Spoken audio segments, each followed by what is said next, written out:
Dapat pala pag ganyan. Alright, so good evening po sa inyong lahat mga kapatid sa Panginoon. At we are here at our venue. Ito po sa atin sa Tarlac City, King James Bible Baptist Church. Ito po ang inyong lingkod, Pastor Jonathan Pascual, coming to you live. Ito po ay isang page para po sa pagtuturo ng Bible. And here in this page, dito po sa ating pong pinaka live streaming kung saan po ay sinimulan natin to since the pandemic time. Dito po ay we are using and also believing in the King James Bible as the final authority in all matters of faith and practice. So pagtuturo, ito ay hango sa right Bible, and not only right Bible but from the perfect Bible, from the King James Bible. Okay po, so sana po ay matapos po ninyo ang ating pag-aaral ngayong pong gabi.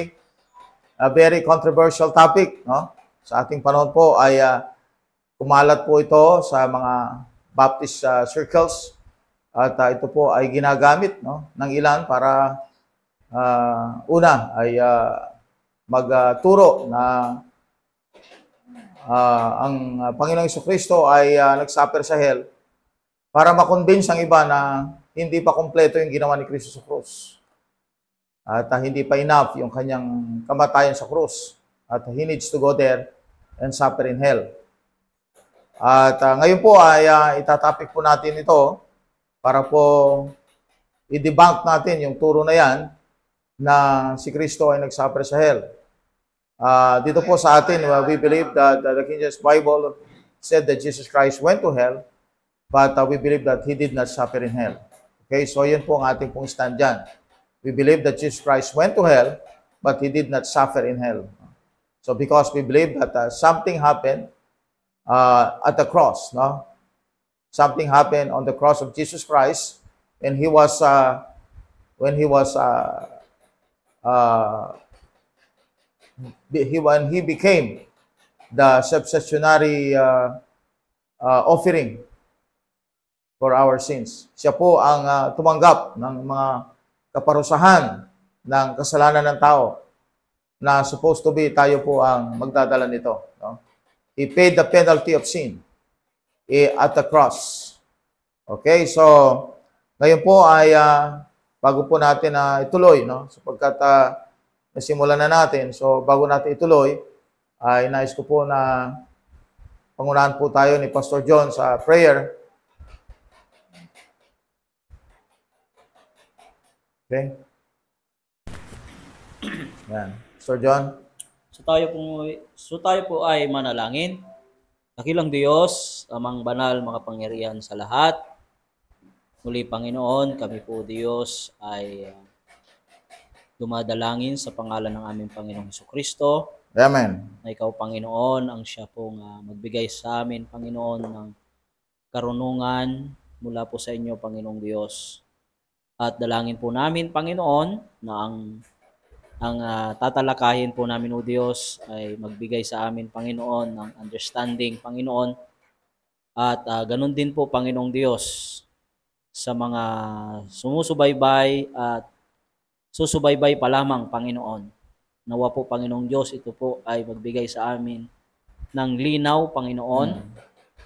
At ikaw, Panginoong Diyos, ang siyang magbigay sa amin, Panginoon, ng anumang bagay na hindi po matarok ng aming kaisipan, O Diyos. Kaya po, Panginoong Diyos, tinatagubilin po namin ang lahat sa pangalan ng aming Panginoong Jesucristo. Amen.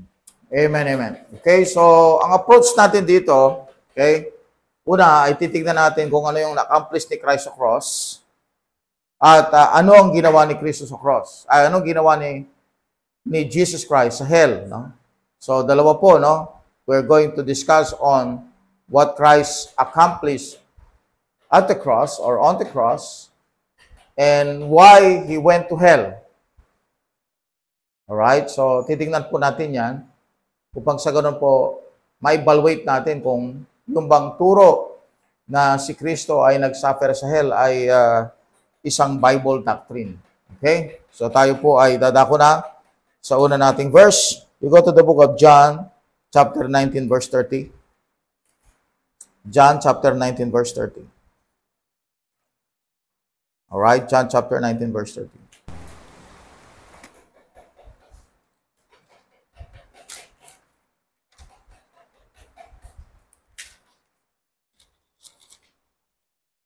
Okay?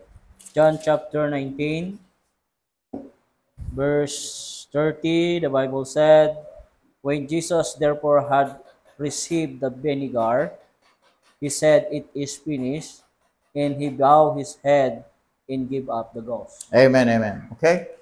So, take note nyo po yung salitang it is finished. So, dito po nangyari yan sa cross. No? It is finished. Alright? Ito yan nangyari sa cross. It is finished. Yan. Alright. So, siyempre, pag sinabing finish, ibig sabihin po, itong bagay na ito na kanyang ginawa ay meron siyang na-accomplish dito. No? Kasi it is finished eh. No? Meron siyang na-accomplish. So, we're going to study on this. It is finished. Okay? So, it is finished. Bakit sinabi ni Jesus Christ na it is finished? Ang trabaho na pinagkaloob ng Panginoon sa Kanya ay it is already in the Bible, no? In the Word of God, in the Old Testament. Pinatrabaho ng Diyos kay Jesus Christ. At ito ay prophetic, no? Sabihin na doon pa lang sa Lumang Tipan ay isinulat niya. Sinulat na kung ano ang gagawin ni Christ, kung bakit po siya ipinanganak dito sa mundo. Ano ang gagawin niya, ano ang purpose ng kanyang pagdating. Okay? At isa sa purpose ng kanyang pagdating ay yung kanyang mission na i-restore ang kingdom para sa Israel. No? Alam natin yan. At binanggit yan sa Acts chapter 1. No? Nung nag-resurrect siya, yun ang question ng mga apostol. No? Acts chapter 3, verse 19. Yung restoration, yun pa rin ang pinag-uusapan. So, yung pagdating niya, okay, sa Matthew chapter 3, binanggit din na si John the Baptist ang herald ng Lord. Siya yung mangunguna sa pagdating ng Panginoon. Okay? So, yung first coming niya actually is to bring the kingdom. So, yung first coming niya is an introduction to the kingdom. Dadalhin ni Kristo yung kaharian ng langit dito sa mundo. No? Pero may ginawa ang Panginoon na maliban doon sa kanyang pagdating bilang king ng Israel, ay meron pang isang reason kung bakit siya dumating. Kaya nga sa Acts chapter 8, no, may katanungan ang Ethiopian eunuch, no, sa Acts chapter 8, tungkol doon sa person na binabanggit sa Isaiah 53. Because isang bagay na hindi nila naintindihan ay ano ba talaga ang ginawa ng Panginoon Jesucristo. Diba? Yung sa Ethiopian eunuch, di nga niya alam kung anong nangyari. No? May nangyari, namatay sa Kristo sa krus. Tama. Yun ay known sa buong Jerusalem. At ang Ethiopian eunuch, galing sa Jerusalem. Alam niya na may nangyaring may taong pinatay. Famous si Jesus Christ noong panahon na yon. So, pagdating sa Isaiah 53, okay, dito mo makikita ng isa sa dahilan ng pagdating ng Panginoong Jesucristo ay para mamatay. Para mamatay sa cross. Okay, so Isaiah 53, Acts chapter 8. So, isa sa dahilan kung bakit dumating ang Panginoon is to die on the cross. Okay?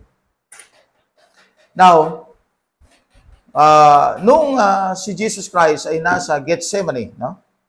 At yun ay pupuntahan natin ngayon, no? We go to Matthew chapter 26. Matthew 26. Nung si Jesus Christ ay nasa Gethsemane, tignan natin to. Matthew 26.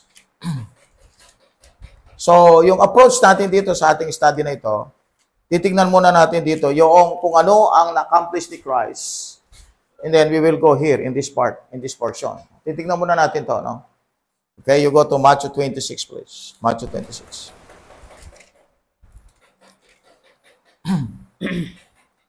Alright, Matthew 26. Kita nyo yan? Yes po. Yan, okay. Now, tignan nyo sa Gethsemane, no? Gethsemane. Sa verse 36. Matthew 26, verse 36. Then cometh Jesus, when them unto place called Gethsemane, and saith unto the disciples, Set ye here, while I go and pray yonder. Verse 37. Verse 37. And he took with him Peter and the two sons of Zebedee, and began to be sorrowful, very heavy. Okay, thank you. All right, then move the next verse. Then saith he unto them, My soul exceeding sorrowful, when unto death, tarry here and watch with me. All right, so doon muna tayo doon sa verse 38. No? Sabi ni Jesus Christ dito, My soul is exceeding sorrowful, even unto death. Okay. So there's something here, no? Sa Garden of Gethsemane, bago doon sa crucifixion, sabi ni Christ, My soul is exceeding sorrowful. My soul is exceeding sorrowful, even unto death. Okay. Now, this is this is the greatest temptation of Jesus Christ. This is the greatest temptation. Ang devil nag-offer sa kanya, okay, bago dito sa Matthew chapter 26, ang devil nag-offer sa kanya ng kingdom. You go to Matthew 4, no? Just to show you something about this temptation, ano? Okay, Matthew 4. Bakit siya tinetempt at ino-offer sa kanya yung kingdom? Matthew chapter 4, verse number 8. Sabi ng Bible, Again, the devil taketh him up into an exceeding high mountain, and sheweth him all the kingdoms of the world and the glory of them, and said unto him, All these things will I give thee, if thou wilt fall down and worship me. Jesus said unto him, Get thee hence, Satan, for it is written, Thou shalt worship the Lord thy God, and him only thou shalt serve. So the devil, yung diablo, ay gusto niyang pigilan si Christ. He tried his very best to prevent Christ to go to this cross and die. Ang gusto ng devil, tinetempt ng devil, na kunin na ni Christ yung kingdom. But Jesus Christ did not give the kingdom, although talagang may authority siya doon sa kingdom na yan, siya yung king. No? At sabi ng devil, kunin mo na yung kingdoms na yan. Sa iyo yan eh. Ha? Magsamba ka lang sa akin, makukuha mo yan. So, the devil tries to stop Jesus Christ to finish his task. Okay? So, yun ang great temptation. No? So, the devil is there to prevent him to die actually. Yung turo nila na si Satanas daw ay papatayin daw nila si Jesus Christ. Actually, the devil tries to prevent him to go to the crucifixion. Alam niyo bakit? Because alam ng devil what will happen here. The devil knows it. No? Kaya sa Garden of Gethsemane, nandun yung great temptation, mabigat para kay Jesus Christ ang kanyang haharapin because alam niya kung ano ang mangyayari sa kanya doon sa cross. Okay? Now, this is not just a physical death because ang binabanggit po dito, okay, ay soul. It is not just a physical death. Ang sabi niya, Then said unto them, My soul is exceeding what? Sorrowful, even unto death. Okay? Sa Old Testament, pag sinabi nating death, death, yung tao na mamamatay dahil sa kasalanan. You go to Exodus, go to the Ezekiel chapter 18. Ezekiel chapter 18.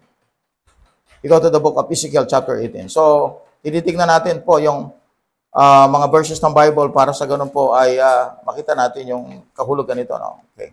Now look at this one. Exodus 18, verse 4. Ezekiel 18:4. 18:4.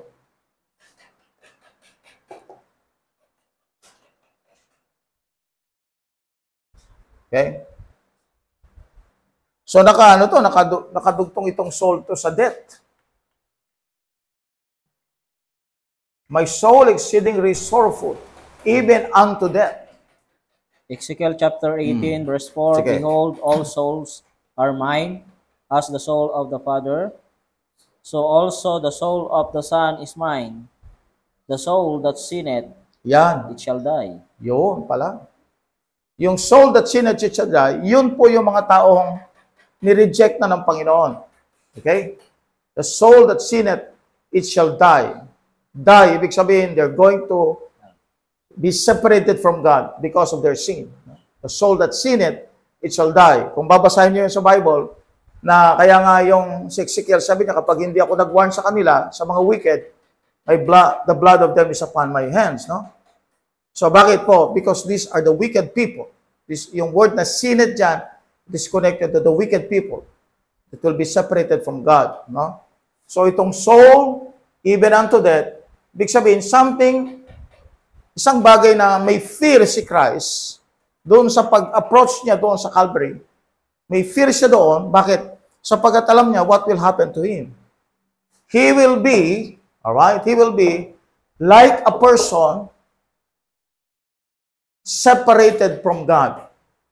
He will be like a wicked person separated from God. Okay? He will be like a person who is in hell, separated from God. Okay.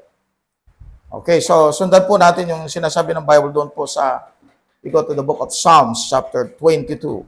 Okay, bago tayo pupunta doon sa, no, I'm sorry. Before we go there, balik tayo sa Matthew 26 muna. Matthew 26.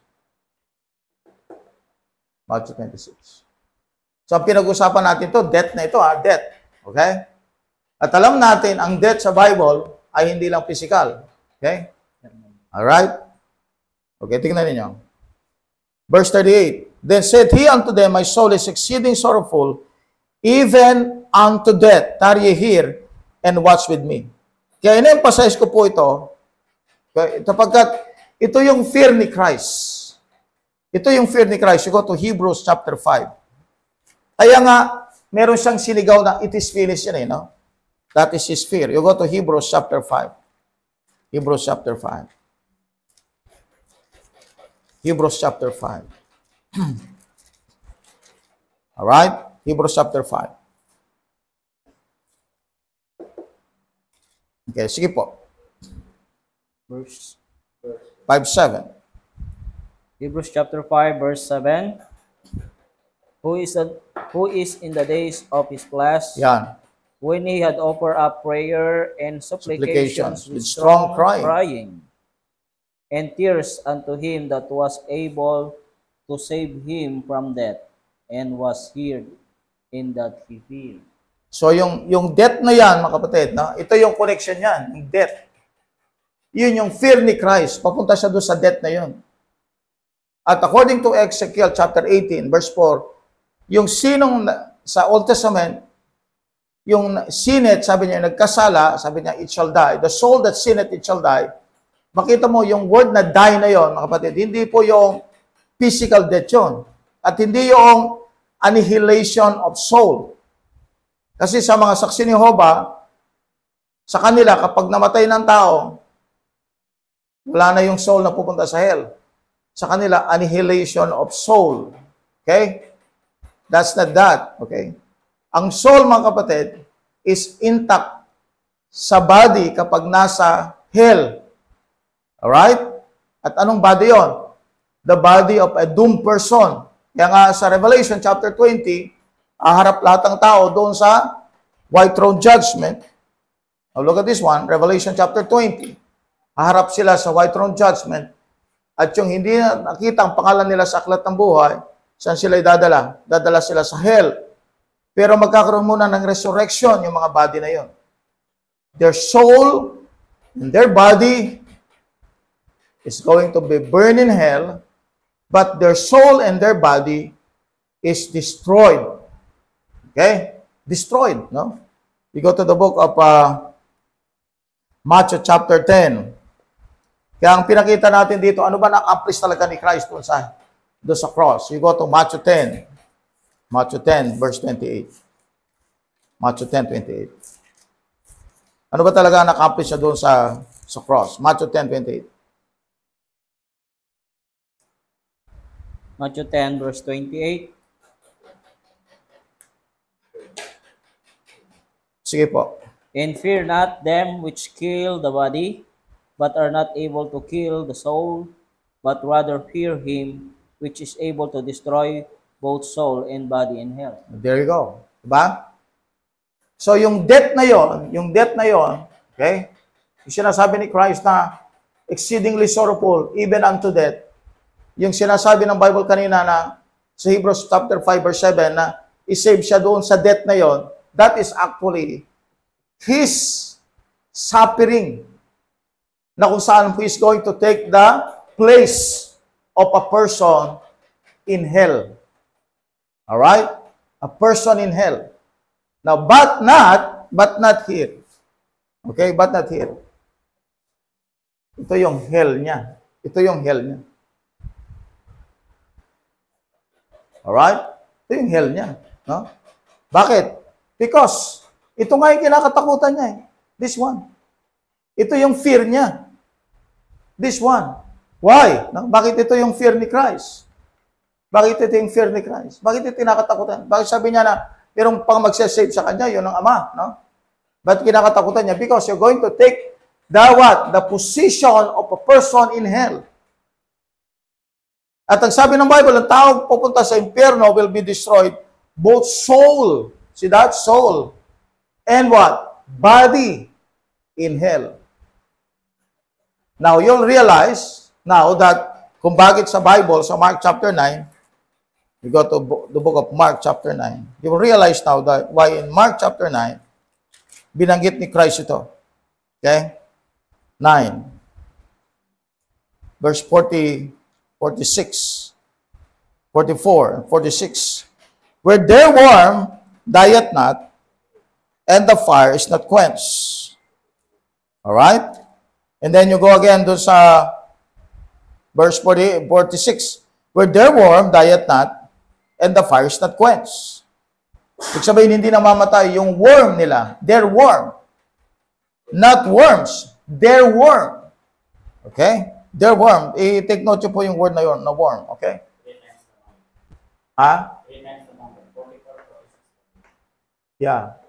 Tapos sa 48, their worm dieth not, and the fire is not quenched. See?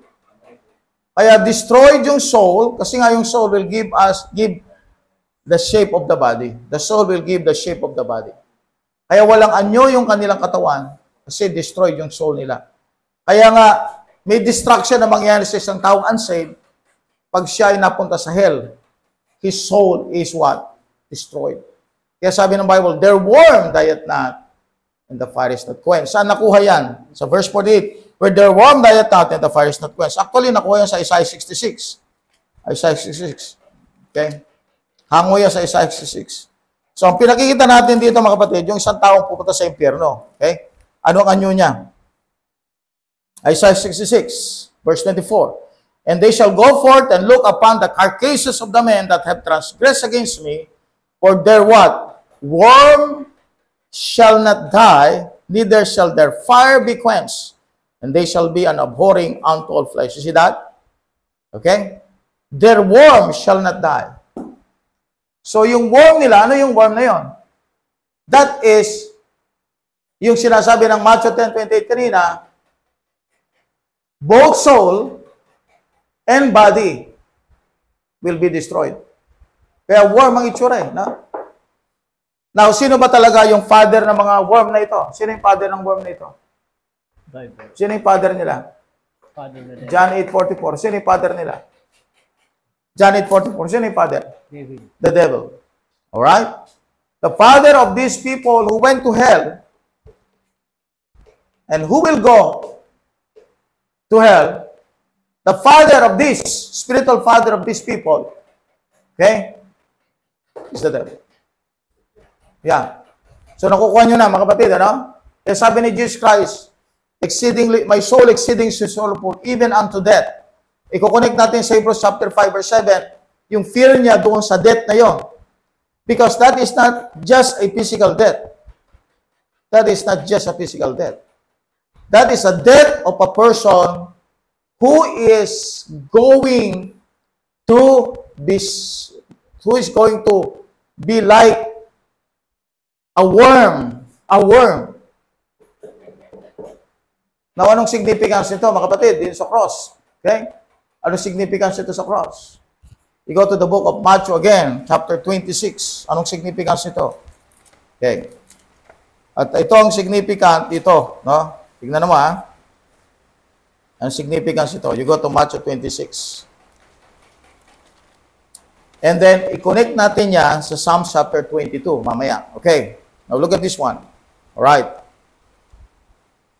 38. Then said he unto them, my soul is exceeding sorrowful, even unto death. Tarry here and watch with me. Kaya nga yung salitang, he tasted death for every man.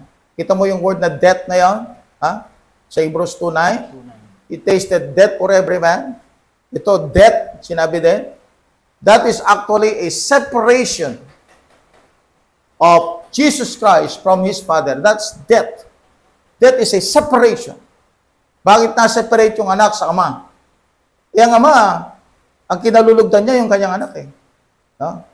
But at this time, pa-approach si Christ doon sa isang bagay na napakahirap para sa kanya sapagkat siya yung anak ng Diyos.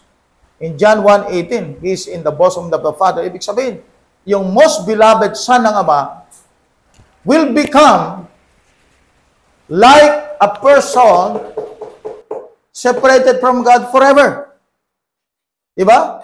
Alam niyo ba sa Galatians 3:13, sino si Christ dito? He was cursed.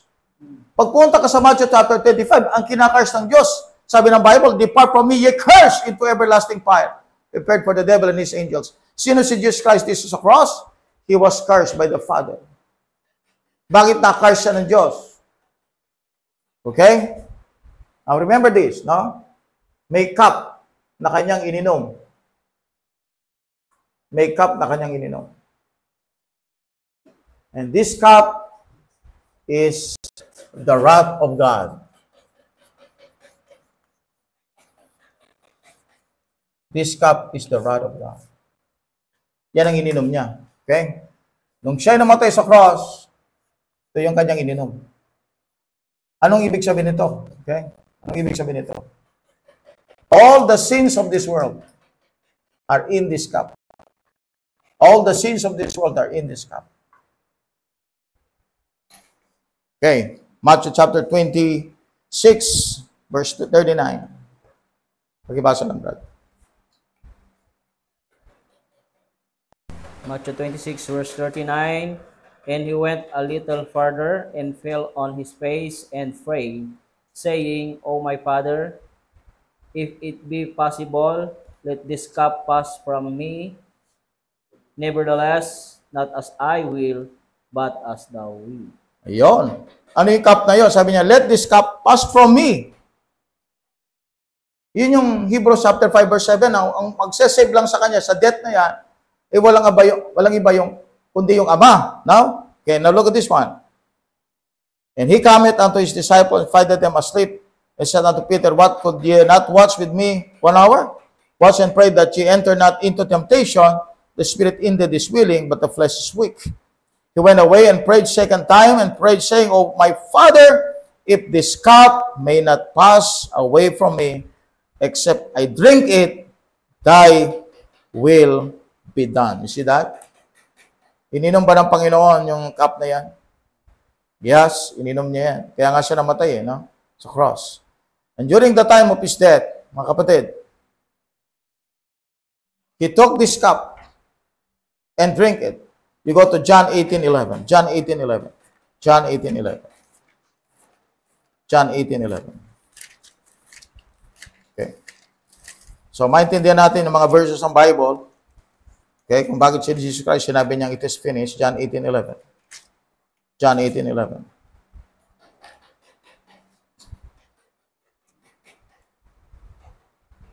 John 18, verse 11.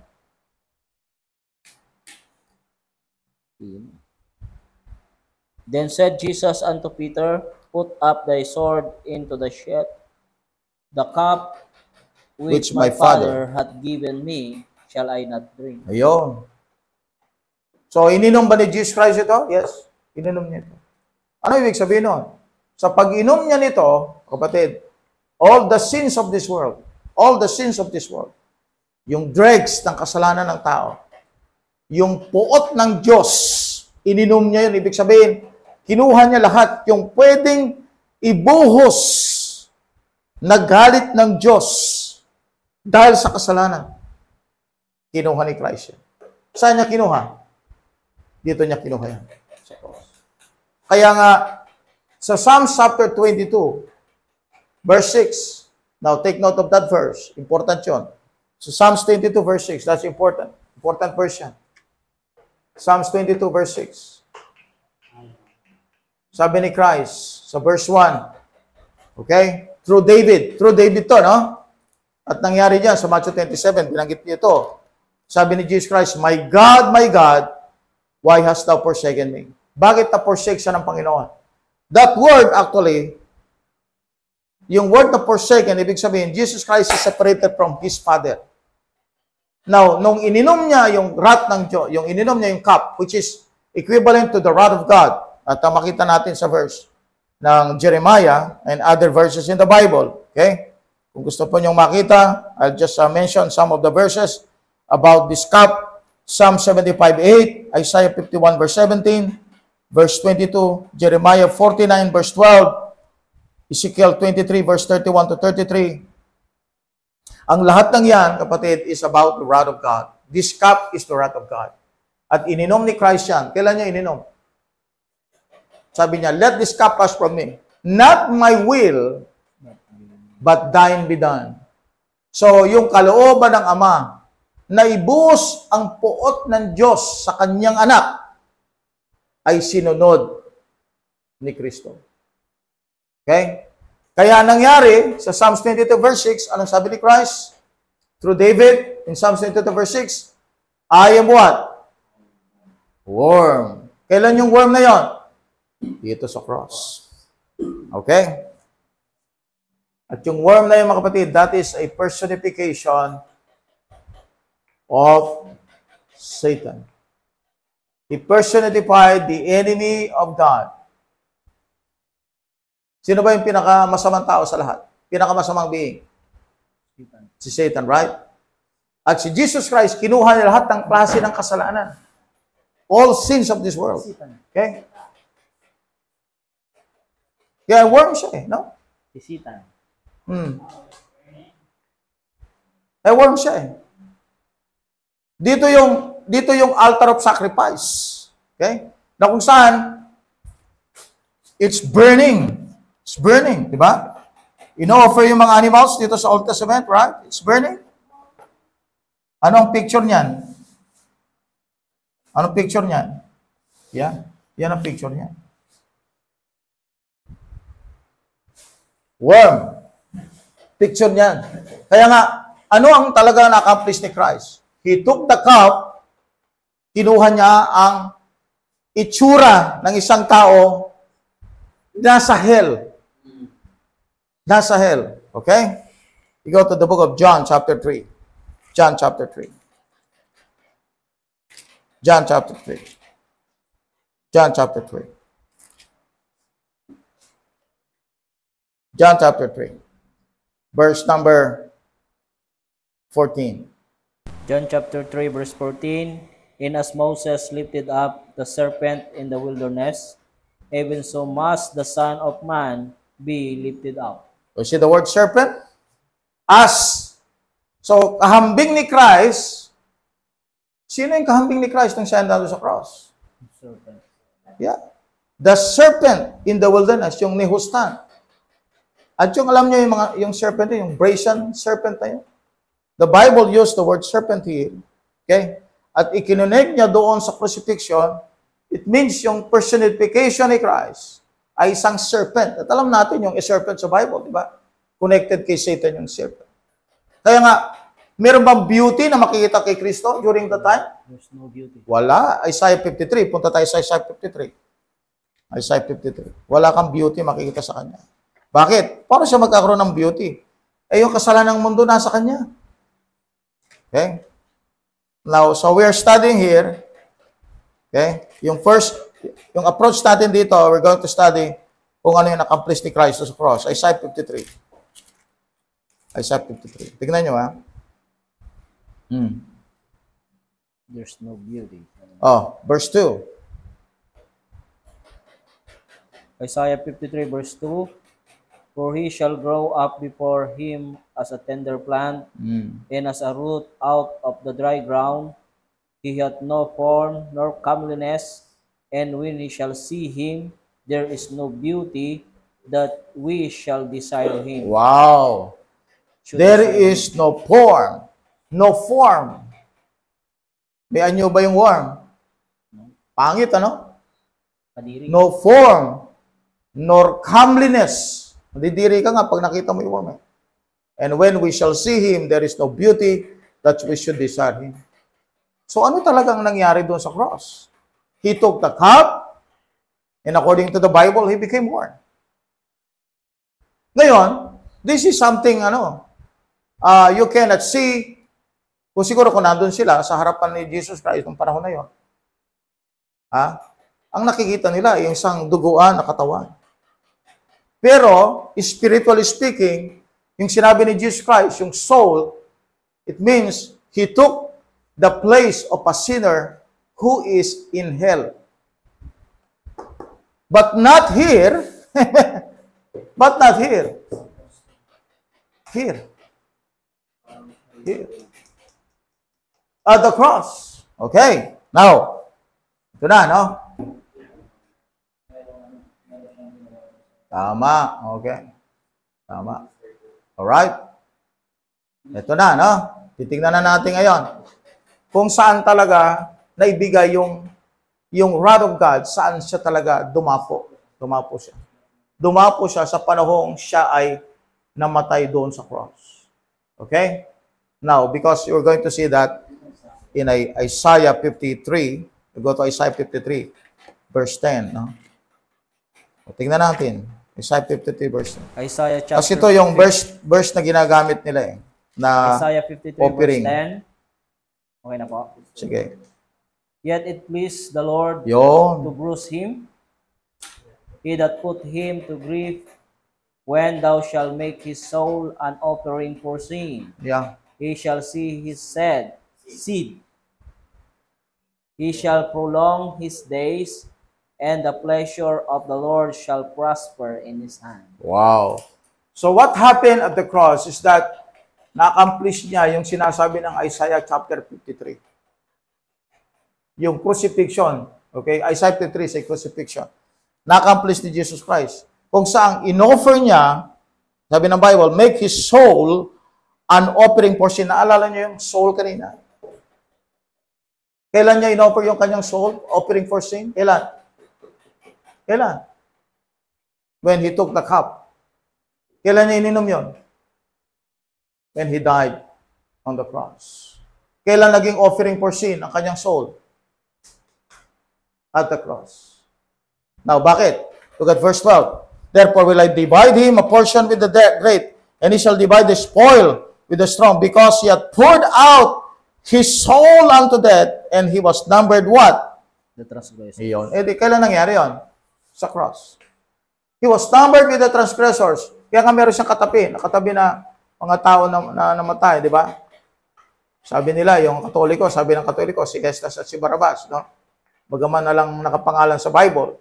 Pero sabi nila, si Jesus Barabas. Pero hindi na natin, yun. Hindi na mahalaga kung anong pangalan niya. Ang isa doon na saved, no? Okay? Mil factor, no? Isam, oo, mali factor. Kaya nagkamali kasi mali factor no? Mil factor. Okay. So this time, okay? Ito yung time ng kanyang offering for sin. Ito yung sinasabi na make his soul an offering for sin. Ito yung sinasabi ng Bible that he had poured out his soul unto death. Ito yun. Because yung death na yan, na sinasabi ng mga kapatid, that is a separation from His Father. Yung sinabi niya, my God, why hast thou forsaken me? Now look at this one, Isaiah 59, just to show you. Merong nagtanong sa akin, Pastor, nagtanong yung anak sa kanyang ama, bakit hindi sumagot yung ama? Look at Isaiah 59. Verse 2. Verse number 1. Behold, the Lord's hand is not shortened, that it cannot save, neither his ear heavy, that it cannot hear. Nung sumisigaw ba ang kanyang anak sa kanyang ama, nakikinig ba ang ama? No. Sabi ng Panginoon, hindi maikli ang kamay ng Diyos para hindi niya iunat at magligtas. At hindi rin siya bingi, ear heavy, para hindi siya makinig. Pero itong dahilan kung bakit di nakinig ang ama. Look at verse 2. But your iniquities have separated between you and your God, and your sins have hid His face from you, that He will not what? Hear. That's the reason why, sabi ng Bible, itong panahong ito, mga kapatid, nasa Kanya ang kasalanan. Sin on Him, but not in Him. Sin on Him. Pag tinitignan natin, mga kapatid, ang Bible, ang nakita natin kay Jesus Christ, during the time na siya nasa cross, ang nakikita natin sa Bible, siya ay sin. Okay? Personified niya si Satan, personified din niya yung sin, according to the Bible, 2 Corinthians 5:21. Now, meron pa ba siyang babayaran sa impyerno? Pinagbayaran na niya lahat sa Calvary. 2 Corinthians 5:21.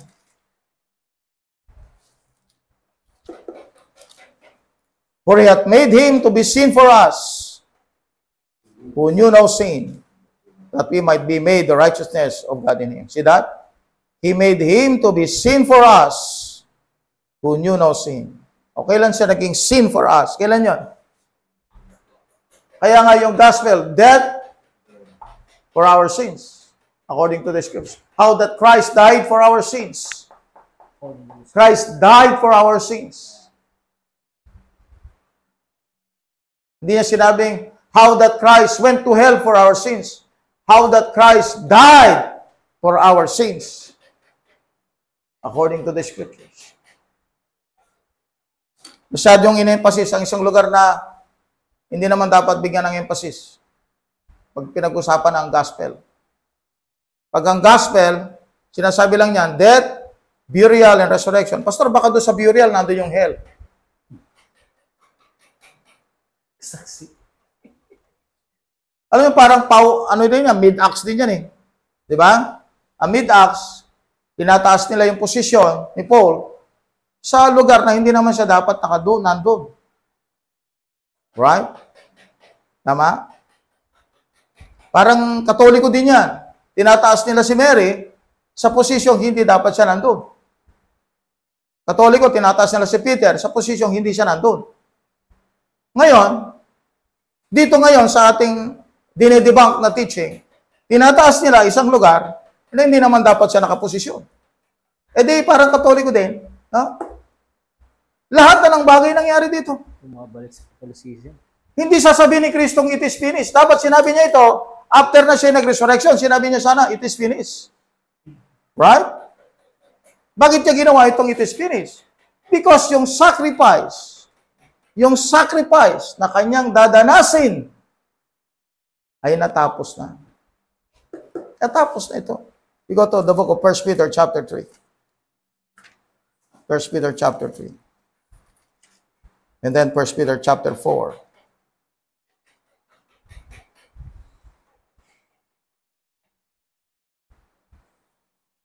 Okay? 1 Peter chapter 3. Verse number 18. 1 Peter chapter 3 verse 18. For Christ also hath once suffered for sins, the just for the unjust, that He might bring us to God, being put to death in the flesh, but quickened by the Spirit. Okay lang niya, sabi niya, for Christ also hath once suffered for sins, and for the unjust, that He might bring us to God, being put to death in the flesh, but quickened in the Spirit. Suffered for sins. Kailan niya ginawa yon? during the time of death. No? May binanggit pa dito sa 1 Peter chapter, yung sins niya, maganda yun no? Sa kanyang flesh, binanggit yan. On his flesh. Nakalimutan ko yung verse meron yan. Ha? 4:1? Yan, tama. Ha? Okay. Yan, meron pa siyang binanggit yung sa flesh niya ibinigay yung sin sin in his flesh. Alright? So, hindi natin makita. Tignan mo na lang, Brad, no? Maganda yon. Eksaktong-eksakto yon. Okay? Eksaktong-eksakto yon na yung sin, okay, kinuha doon sa cross, ando sa cross. Okay? Now, meron pa sa Bible yan, no? Sige, Brad, hanapin mo yon. You go back to Isaiah 53. Hanapin mo yon, Brad. Isaiah 53. Sa Peter yan. Isaiah 53. You go to Isaiah 53. Tignan ninyo, ha? Alright? Itong Isaiah 53, this is at Calvary. Calvary ito, Isaiah 53. Check natin mamaya makita natin yan sa Acts chapter 8. No? It's Calvary ito. Okay? Now, look at this one. Tignan ninyo, ha? Verse number 6.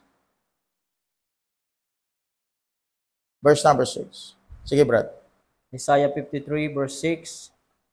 And we like sheep have gone astray, we have turned everyone to his own way, and the Lord hath laid on him the iniquity of us all. Yon. Okay? Tignan nyo, ha? So, nilaid sa kanya yung iniquity of us all. Look at verse 7. Look at verse 7. Tignan nyo. Verse 7, brother. Verse 7. He was oppressed and he was afflicted, yet he opened not his mouth. He is brought as a lamb to the slaughters, and as a sheep before her shearers is dumb. So he opened not his mouth. Okay, so narinig niyo yung salitang bear? Bear? Nakalagay yung bear, binuhat niya, na para daw siyang isang lamb. Okay, ito yon, di ba? Lamb. Para daw siyang isang lamb. For example, this is a lamb. No? Hindi man mukhang lamb ito. Pero sabihin na natin, this is a lamb. Alright? Para daw siyang lamb, dinala doon sa slaughter. Okay? A sheep before her shearers dumb, so he opened not his mouth. So dito niya inaalay yung mga hayop, di ba, sa altar. Okay? Now, this is also actually the picture of the crucifixion. This is the altar of sacrifice. Sabi niya, all we sheep have gone astray, we have turned every one of his own way, and the Lord hath laid on him the iniquity of us all. Saan niya nilaid? Saan niya dinala? 1 Peter chapter 2, verse 23 and 24. Who when he was reviled not again. When he suffered, he treated not, but committed himself to him that judgeth righteously. Equivalent siya sa Isaiah 53. Now look at verse 24. Who his own self bare our sins on his body, what? Where? On the tree. Kaya nga ito, yan ang itsura niya. His body on a tree. Saan niya binayaran ang ating kasalanan? His own self bare our sins in his own body on the tree, that we being dead to sins should live unto righteousness, by whose stripes you were healed. For you were a sheep going astray, but are now returned unto the shepherd and bishop of your own souls. Equivalent yan doon sa Isaiah 53. So, yung Isaiah 53, it is what? The Calvary. Kaya yung offering for sin doon, yung soul offering for sin, that is Calvary. Amen. That is Calvary. That is where Jesus Christ took the cup, and according to John chapter 18, He drank all of it. Ininom niya lahat yun. So, something happened on Christ when He was on the cross. Now, you go to John chapter 19. I'll show you something. John chapter 19. John chapter 19. John chapter 19. Alright? So, full pack ito, no? Full pack. Okay? Full pack ng mga verses. John chapter 19, verse 28. Look at this one. Oh. Ha? Bayan mo lang. Matatapusin natin muna. John chapter 19, verse 28. After this, Jesus, knowing that all things were now accomplished, that the scriptures might be fulfilled, saith, I thirst. Oh, yun. I thirst. Do you think, anong ibig sabihin ng I thirst na yun? Talaga bang nauuhaw lang ang Panginoon physically? O He is again personifying a person who is in hell? I thirst. Pag tinignan mo sa Luke chapter 16, okay? Luke chapter 16, Brad. Luke 16. Luke 16. You go to Luke 16. Alright, yung rich man. Daw sa rich man. Rich man. Rich man. Yes po. Oh. Verse 24. Luke chapter 16, verse 24. And he cried and said, Father Abraham, have mercy on me, and send Lazarus that he may dip the tip of his finger in water and cool my tongue, for I am tormented in this flame. See that? O, ano yung kinuha niya doon? Pinipicture doon, nung siya nasa cross. I thirst. Ano yung pinipicture niya? Yung tao nasa hell, right? Now, look at this one, ha? Okay? I'll just, now, kaya, it is finished. Okay? So, hindi lang po niya kinuha yung kasalanan, okay, natin, kung hindi, dito na nagkaroon ng redemption. Alright? Dito na nagkaroon ng redemption. So, hindi lang ito substitutionary death. Okay? But this is also where He got the redemption. Where we get our redemption. Ito na yun. Okay? Saan ang redemption ng soul natin? Saan ang redemption ng ating kasalanan? Saan ang redemption? Now remember this. Okay? In Exodus chapter 34 verse 7. Exodus 34 verse 7. Okay? Lahat ng tao dito, nag-offer sila ng blood ng animals, right? Anong in-offer nila? Blood of animals, right? Now, hindi pa tayo tapos. Marami pa kayo makikita dyan. Okay. Sa ginawa niya Diyos sa cross, hindi lang ito. Okay? Ang naka-accomplish niya, hindi lang yung nakuha niya na siya ay yung naging sin para sa atin. Okay? But something happened here. When He, what? Remember this, ha? Ito pa lang, no? This one. Okay? Meron pa. The blood. Anong lumabas sa katawan ni Jesus Christ? Blood. Yun. Now, ang tanong ko sa inyo, okay? Nung si Jesus Christ ay namatay sa cross, anong lumabas sa kanyang katawan? Blood. Okay. Anong nagawa ng blood na yun? In Exodus 34:7, yung mga animals, ino-offer sila for the forgiveness of sin, right? Pero kahit sila nag-offer, ano sila? Guilty. Guilty. Bakit sila guilty? Because they are offering on credit. Ibig sabihin, wala pa talaga yung pambayad, yung final atonement para sa kasalanan ng tao. Kaya nung dumating si Jesus Christ, what happened? Nung dumating si Jesus Christ, what happened? He shed what? His own blood. For what's the purpose of the blood? John 1:29, sabi ni John the Baptist, Behold the Lamb of God, which taketh away the sin of the world. So, after the crucifixion, yung New Testament word na redemption, wala po sa Old Testament ito, ha? Yung New Testament na redemption, dito na-apply. Wala ito dito. Kaya lahat ng tao sa Old Testament, pumupunta dito sa Abraham's bosom because walang redemption. Walang redemption. Nakuha niya? Okay? Walang redemption. Siguro magpa-part 2 tayo, may isang oras na yata tayo. No? Oh. Magpa-part 2 tayo kasi nga may sasagutan na tayong mga tanong no? Dito ay yung New Testament redemption. Okay? Pero bakit walang redemption dito? Kasi blood of animals lang ito. Kaya nga sa Bible, okay? Nung si Jesus Christ pumunta sa hell, anong dala niya? May dala ba si Jesus Christ? Napunta siya sa hell? You go to 1 Peter chapter 4. 1 Peter chapter 4. Magsa-second part na lang tayo. Amen? Kasi hindi talaga kaya. 1 Peter chapter 4. Okay? Verse 6. Look at this one. For this cause was what? Anong dala niya? Anong dala ni Christ nung punta siya sa hell? Gospel. Bakit dala niya yung gospel?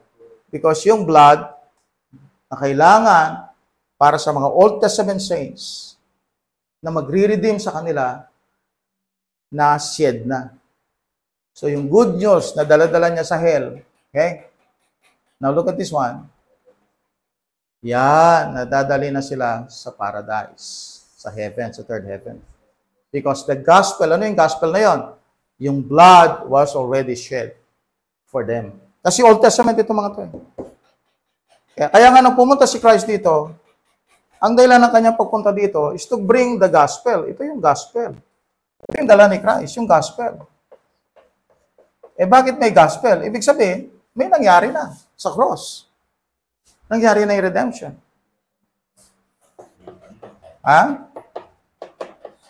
Hindi siya pumunta dito para mag-suffer. Tapos na yung suffering niya. May gospel na eh. It is finished na eh. Right? Okay na? Good news. Ang gospel hindi lang death, burial, resurrection. Pag sinabi mong gospel, good news. May good news siyang dala doon sa hell. Para sa kanino yun? Romans 3:22. Tapos Hebrews chapter 9. Okay? Unang dala niya sa hell. Ba't siya pumunta sa hell?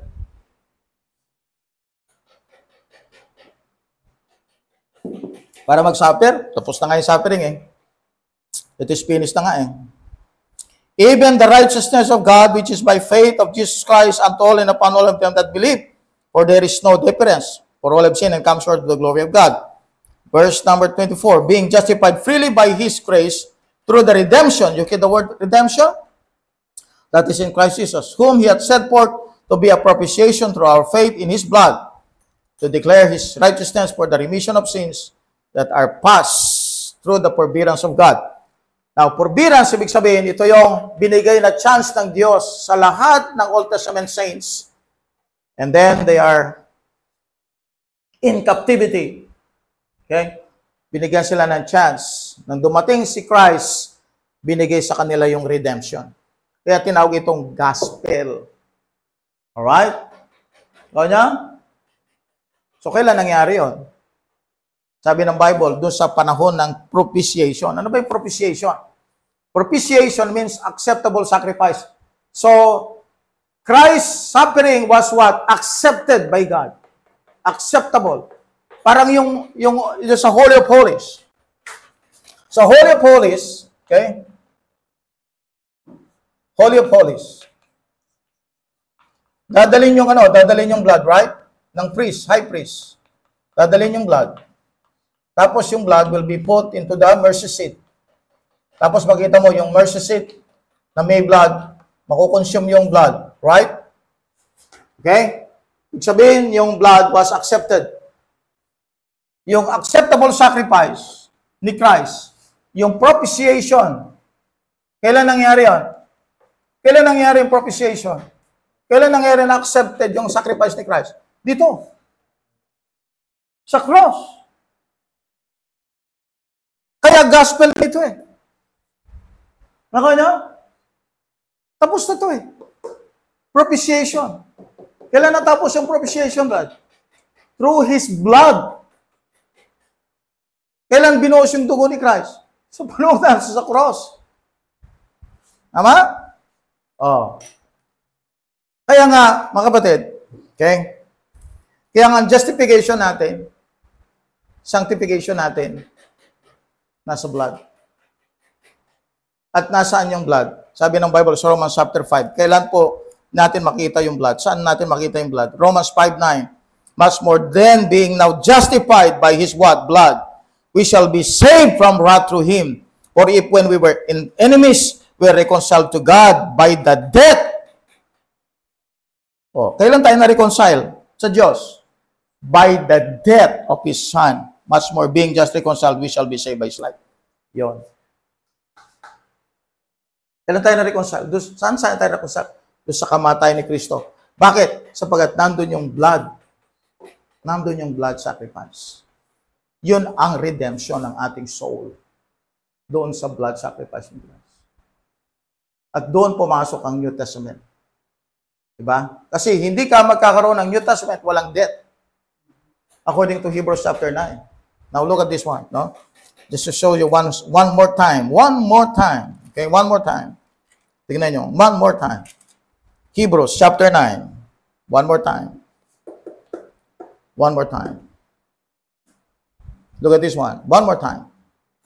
Verse number 12. Hebrews 9:12. Neither by the blood of goats and calves. Ito na yun. Old Testament. Neither by the blood of goats and of calves, but by His own blood, He entered in once into holy place, having obtained what? Eternal redemption for us. So, paano nakuha yung eternal redemption? Through His what? Through His blood. Kaya nga, gospel na yun eh. Dinala yung gospel. Tama ba?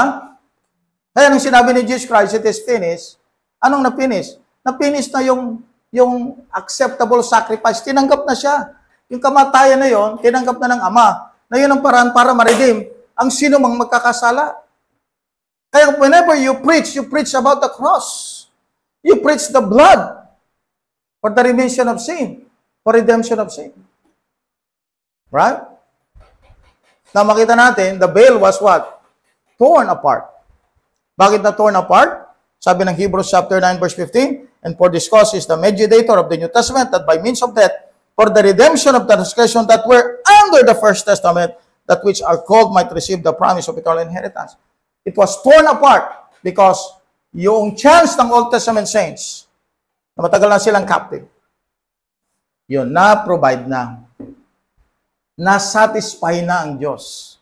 Saan siya na-satisfy? Na-satisfy siya doon sa offering ni Christ. Saan siya nag-offer? Sa hell? Na-satisfy siya doon sa offering ng sins sa cross. Okay. Look at verse 8. Hebrews 10:8.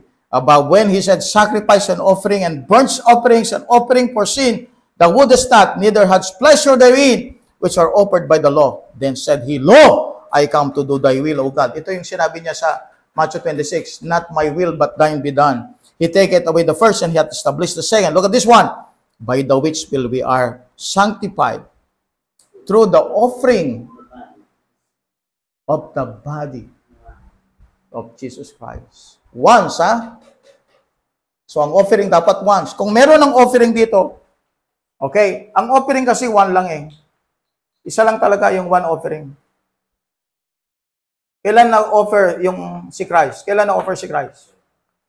Kailan siya na-offer? Sa cross, right? Yung sinabi ng Bible, eh, oh. By the which we are sanctified through the offering of the body of Christ once and for all. Meron pa bang tatanggapin na offering, maliban doon sa offering ni Christ? Meron pa ba? Verse 14. For by one offering, He hath perfected forever them that are what? Sanctified. Kailan yung offering na yon? Kailan yung offering na yon?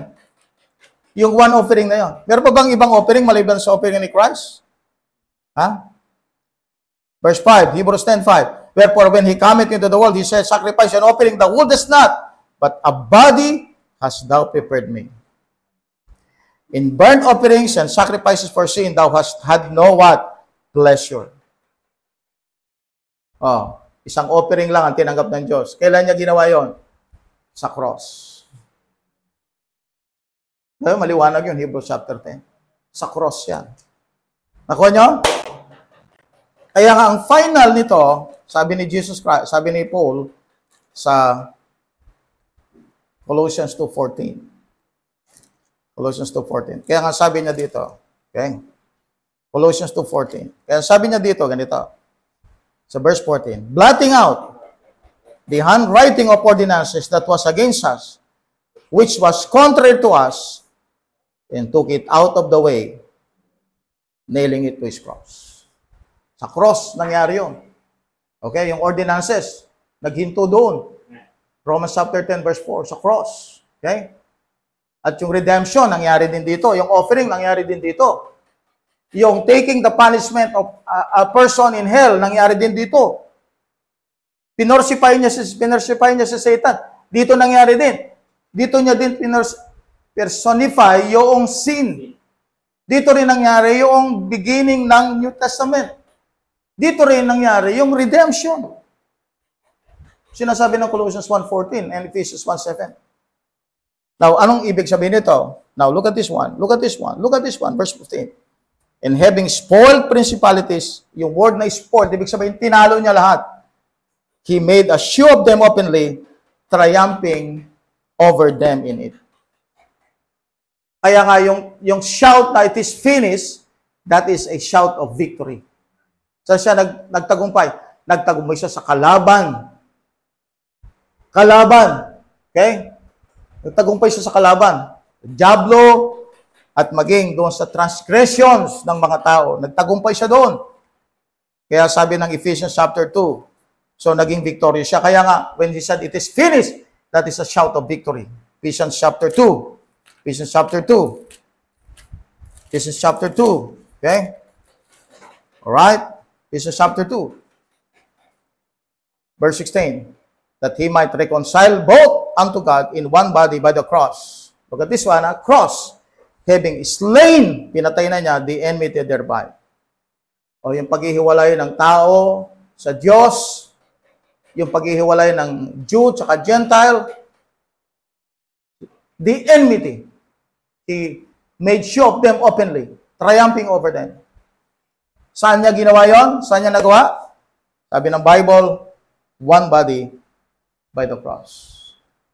By the cross. Kaya nga, anong dala ni Christ nung punta siya sa impyerno? Gospel. Amen. Hindi siya magdadala ng gospel kung hindi pa tapos yung kanyang trabaho. Tama? Okay. So, ano yung mga question that?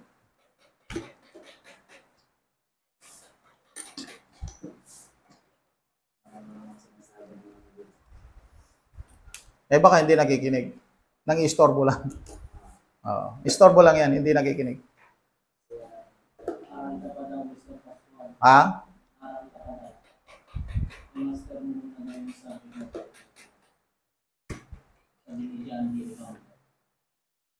Hindi siya nakikinig. Kailan niya sinabi yan? Nagsisimula pa lang siya nagko-comment na siya. Bakit hindi siya nakikinig? Grupo nila Anton Ramirez siya. Wala akong magagawa dyan. Ano na yan kumbaga sa kan yung utak nila hindi naaandar. Ano na yan? Kumbaga sa kan parang ano na yan. They are already deluded. Hindi na bukas na isip yan Kasi nga, kung nag-aaral ka talaga ng Bible. I've been studying the Bible. Ilang taon ka na sa study ng Bible mo, Mr. Ocampo? Ilang taon ka na nag-aaral ng Bible? Ilang taon ka na nagtuturo ng Bible? Mr. Ocampo. I've been teaching the Bible as a ministry na ako 30 years, Mr. Ocampo. And I start rightly dividing 30 years na. Kailan ka nag-start? Nung nakilala mo si Ramirez. Galing niyo. Unang tanong pa sa valid is kay Nathaniel Mendoza. Good evening, Pastor. Is it safe to say that Christ has experienced the feeling of death or hell, separation from God, but not actually suffered in hell, the place of torment? Thank you. The feeling. Paano mangyayari yun? Anong purpose doon? Kasi medyo malaki ang problema yun Kasi pag sinabi mong you did not suffer in hell, tapos you just have the feeling, ang tanong doon, where is that in the Bible? You just have the feeling at hindi ka talaga nag-suffer sa hell. Where is that? Where is that? Kasi kung meron kang ganong study, or meron kang ganong pagtuturo na you have just a feeling, tapos wala ka namang back up na verse, maliwanag naman sa Bible, ang talagang suffering na nangyayari dyan, hindi naman sa hell di ba? Saan siya? Doon sa cross.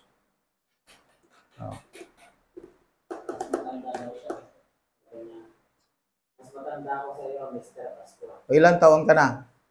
Baka mukha lang akong bata. Ilang years ka na sa ministry, Mr. Ocampo? Ilang years ka na sa ministry, Mr. Ocampo? Kailan ka nag-save?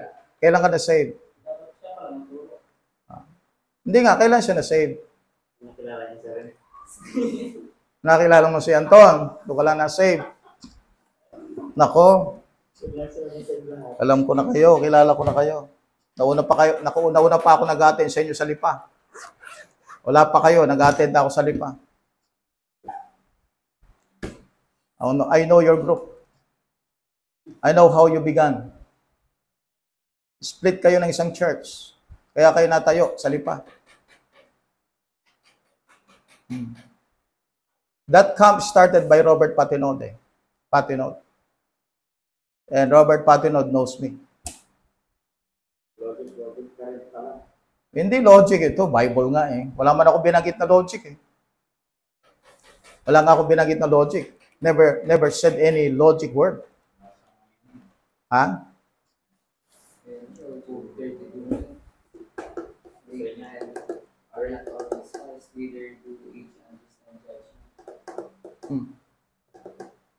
Verses ng Bible lang sinasabi ko dito. Explain well now, Acts 2:23 and 24. Second part na lang yon. Makinig ka na sa susunod. Kasi kailangan medyo bigyan natin. This is the first approach. Sinasabi ko sa inyo kanina, ang first approach natin dito, sasabihin ko muna sa inyo what Christ had done at the cross. Okay? Anong na-accomplish niya sa cross. Okay? And then, pupunta tayo sa chapter 2, huwag kang mag-alala. That will be part 2. Okay? Ha? Hindi ko iiwasan. I-delay ko lang para exciting. Hindi kita iiwasan. Wala akong iiwasan. Para ano iwasan siya gagawin natin sa title. Kahit magharap tayo personally, hindi kita iiwasan. I am not afraid of you. Wala akong nakatakutan. Kahit tayo magharap, kahit saan, mag-online tayo, gusto mo? Oh. Online? Sabi ko ni Pastor niya, what I mean po sa feeling, Pastor, is yung naranasan po ni Jesus sa cross of Calvary to redeem us. Yung feeling. Ah? Yeah. Yeah. That's the reason why his soul is exceedingly sorrowful. Kaya nga meron siyang fear doon sa death na yon, because he's going to take the punishment of a person in hell.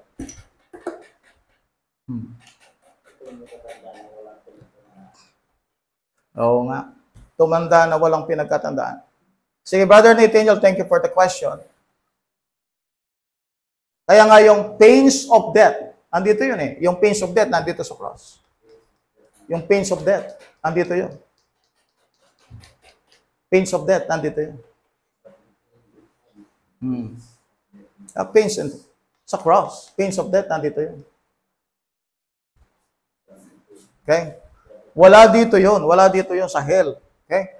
Nasa utak lang nila yun. Alam nyo ba yung nagpo-promote niya na si Jesus Christ nagsuffer sa hell? Si Joyce Meyers. Isang born-again woman preacher.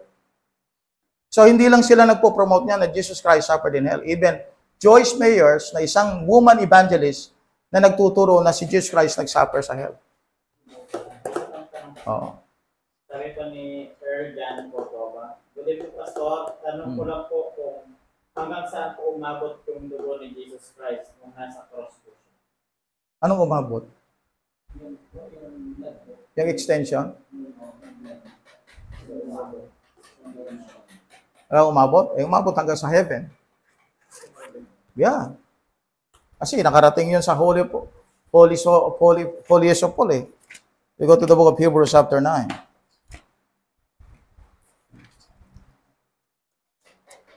Yeah, Hebrews chapter 9.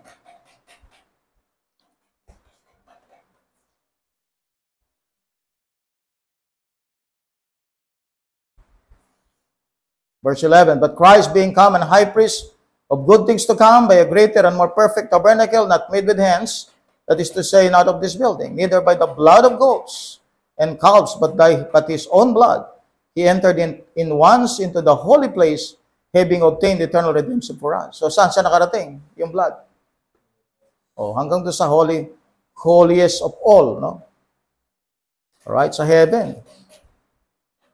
Kaya nga, nagkaroon tayo ng redemption because it was offered at the mercy seat of God. Okay? So, what else? May tanong pa? Sige po. Sabi po ni Nathaniel Mendoza, what is the most important is that there is a Savior who gave Himself to redeem us. Let us go back to the simplicity of the gospel po siguro. Salamat po, and let the grace and peace in God and Amen. Actually, ang ipipreach natin, ito sabi ng Bible sa 1 Peter. Tama yung kapatid, no? I am happy that you said that. Actually, talagang ang emphasis ng preaching natin, ito ang sabi ng Bible. We are called to preach the cross. We go to 1 Corinthians chapter 1, verse 18. Sabi ng Bible, for the preaching of the cross is to them that perish foolishness, but unto us which are saved, it is the power of God. So what we preach is we preach the redemption of souls. We preach the cross. Kasi nandito yung redemption ng soul, di ba? Andito. Something happened here at the cross. Kaya nga ito ang pinipreach natin, yung cross. Right? Now people said, Pastor, paano yung resurrection?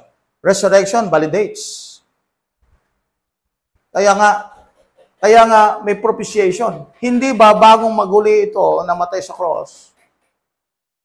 Hindi siya babagong maguli kung hindi siya accepted ng Ama. Hindi siya babagong maguli. He will not rise up again kung hindi ito natapos. Amen? Ayun, no? It is finished. Triumphing over them in it. Ito na nangyari. Okay? Hindi siya babagong maguli. According to the book of Romans, chapter 1, hindi siya o-honor ng Ama para ibangon siya uli. No? Diba? Kaya siya ni-raise again because He is the perfect sacrifice that validates His sacrifice. Kaya yung resurrection validates His sacrifice. Hindi pa tapos sa cross of redemption plan. See 1 Corinthians 15:14. Yeah, I know that. May resurrection. Pero hindi siya magre-resurrect kung walang nangyari dito. Ha? Okay? That validates. Kasi nga, kung hindi accepted ang sacrifice niya, walang mangyayaring resurrection. Kaya sinasabi ni Pablo yan, kasi nga, yung pinipreach ni Paul is a resurrected Christ. Okay? Ang pinipreach ni Paul is a resurrected Christ. Okay? Ang victory ng kasalanan, ang victory over sin, nandito sa cross. The victory over sin is at the cross. Okay? Kaya nga sa 1 Corinthians 15, yung sabi ni Paul, kung si Christ ay hindi na bangon maguli, nagpipreach kami in vain. Tama? And we are still in our sin. Totoo yun, dapat? Sapagkat ang pinipreach mo, patay. Tama?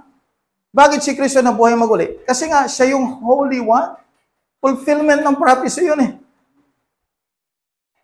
That resurrection validates the finished work of Christ on the cross. Diba? That confirms that Jesus Christ is the Holy One. Siya yung final sacrifice. Kaya nagkaroon ng resurrection. Hindi mariresurrect si Christ. Tandaan niyo kung hindi acceptable sacrifice to. Kung hindi natapos ito. Hindi siya mababagong maguli. Kaya ang connection nito ay sa resurrection. Pero hindi magkakaroon ng resurrection kung hindi accepted sacrifice ito. Right? Kaya nga sabi sa chapter 2, tignan nyo fulfillment ng prophecy yung resurrection eh. Kasi, ang resurrection signifies that kung sino yung namatay? Sino ba yung namatay sa cross? Sino yung namatay sa cross? Acts chapter 2. Sino yung namatay sa cross? Sino yung namatay sa cross? 27. because thou wilt not leave thy soul in hell, neither wilt thou suffer thine Holy One to see corruption. Ibig sabihin, yung namatay sa cross is the Holy One.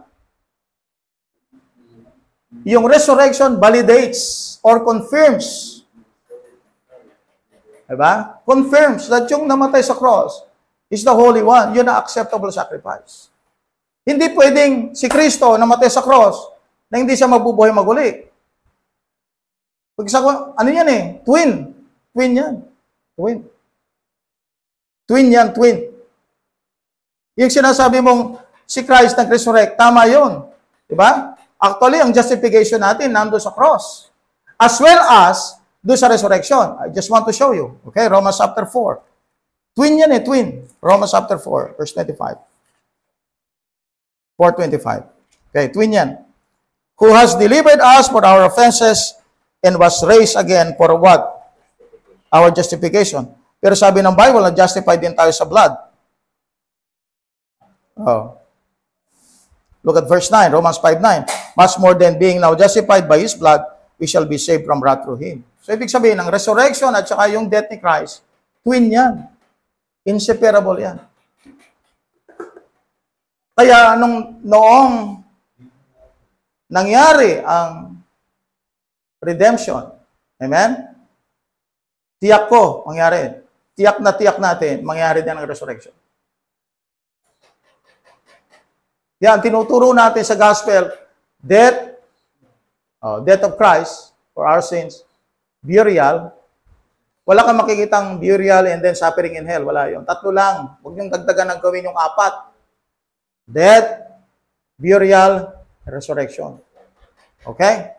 At sa next meeting natin, discuss natin anong ginawa ni Christ sa hell.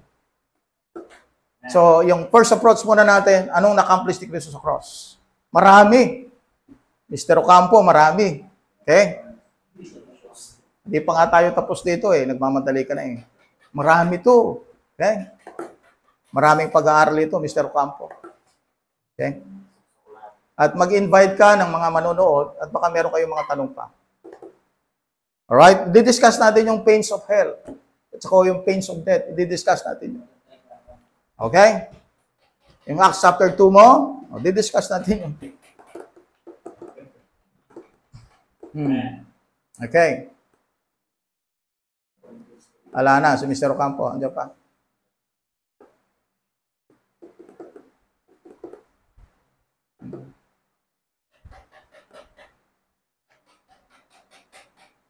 Okay. So, naging exciting yung ating pag-aaral ngayon. Meron pa bang tanong, Brad? Sabi lang po ni Nathaniel Pastor, I think minsan sa sobrang gusto natin magpaka-theological, yung is the grace of God na simplify na ang gospel for us. Sadly, we are defeated by this theological argument that other unbelievers pinagtatawanan tayong mga believers at sira ang testimony natin. No. Okay. Yeah. Brother Nathaniel, una sa lahat, isang bagay na dapat natin gawin sa panahon natin ngayon ay yung sinasabi ng Bible, study to show thyself approved unto God. Hindi tayo nalalayo doon. Okay? Ang purpose natin dito ay mag-aral. That's the first reason, no? Pangalawa, i-refute yung mali. Kasi nga, ano pang gagawin natin sa pag-aaral kundi malaman natin na meron palang tama at meron palang mga mali, no? Now, nagra-rise up yan kasi nasa Laodicean period tayo eh. So ano tayo ngayon? Yun ang sinasabi ng Bible, to contend for the faith. To contend. To give ourselves as a defense for the gospel. So anong ibig sabihin ng defense? Magtuturo tayo. Hindi naman tayo naglilimak ng tao dito. Hindi naman tayo nagda-downgrade ng tao dito, no? Actually, sila nga yung offensive kung magsalita, no? So the reason why we are presenting this, Brother Nathaniel, is to teach the public the stand of the Word of God. Okay?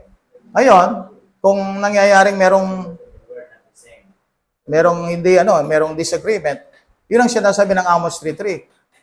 How the two walk together, except they be agreed. Hindi tayo pwede magsama. Meron talagang separation. And even Jesus Christ, when He came here, pag-aralan mong mabuti, ha? Hudyo rin yung kausap niya. Pero, He stopped them with His words. Dahil mali yung ginagawa nila. Nation niya yung sinasabihan niya. Ba't sinasabihan niya? Kasi mali yung ginagawa nila. Now, even His own apostles, si Peter, sinabi niya, "Get thee behind me, Satan."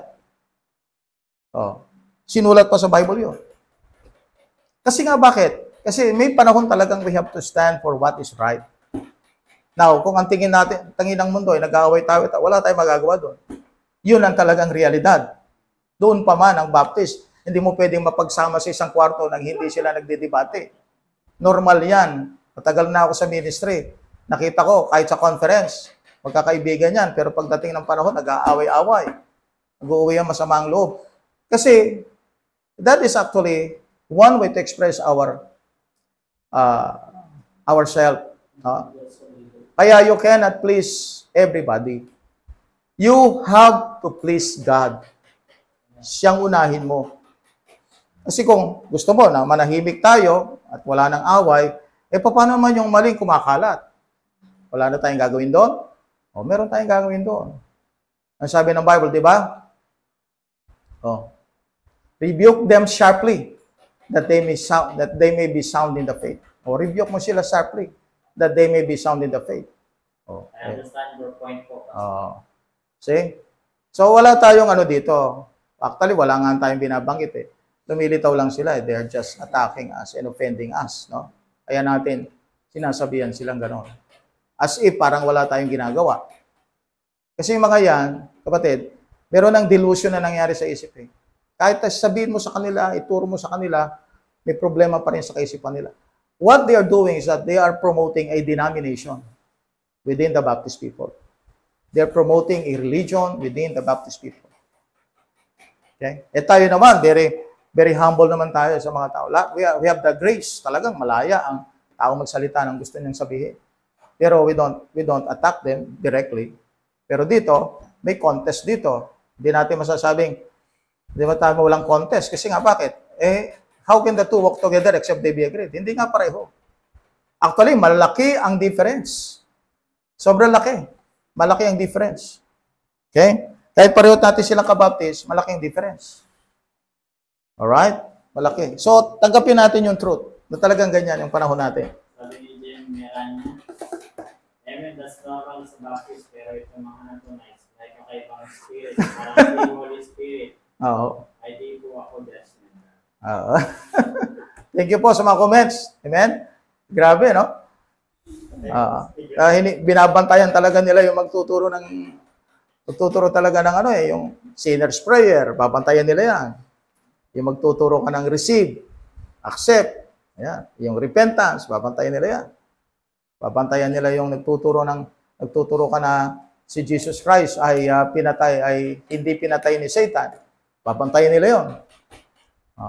Kasi mga teachings nila yun.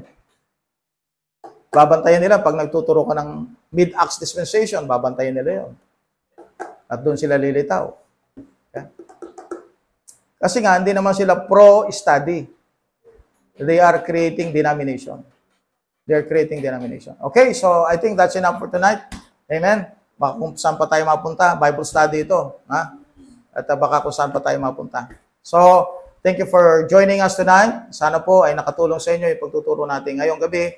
At ito po yung conclusion natin mga kapatid. Dito na natapos ang lahat. Dito na natapos ang lahat. The resurrection validates. Twin yan, twin. The resurrection validates the acceptable sacrifice. It's a twin yan. Yung sacrifice ni Christ sa cross at saka yung resurrection.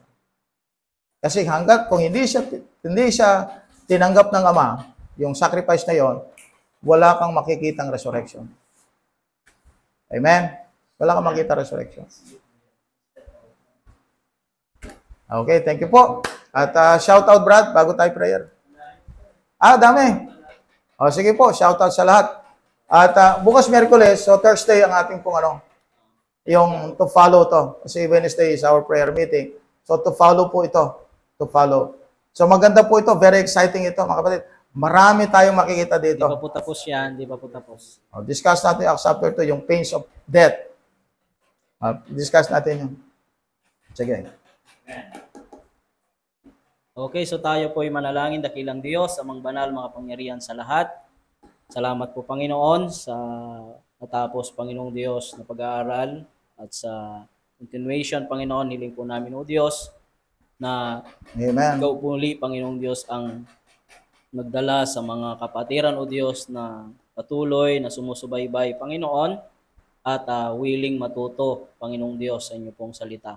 Kaya po, ang hiling po namin, Panginoong Diyos, tulungan niyo po kami sa magkaroon ng understanding pa, Panginoon, wisdom na galing po sa inyo, Panginoong Diyos. At hiling po namin, Panginoon, ang lahat ng sumusubaybay sa oras pong ito, Panginoon. Ikaw muli, Panginoong Diyos, ang siyang mag-ingat sa bawat isa po sa kanila, Panginoong Diyos. Nawa po, tulungan niyo po sila, Panginoon, sa kanila pong mga buhay at kanilang physical, Panginoong Diyos. Na sana, Panginoon, patuloy, O Diyos, ugayin niyo silang malakas, Panginoon, at bigyan ng kaunawaan sa pamagitan ng iyo pong salita, Panginoong Diyos. Salamat po, Diyos. Pinabalik po namin ang kapurihan sa iyo sa pangalan ng Panginoong Jesucristo. Amen. Amen. Amen.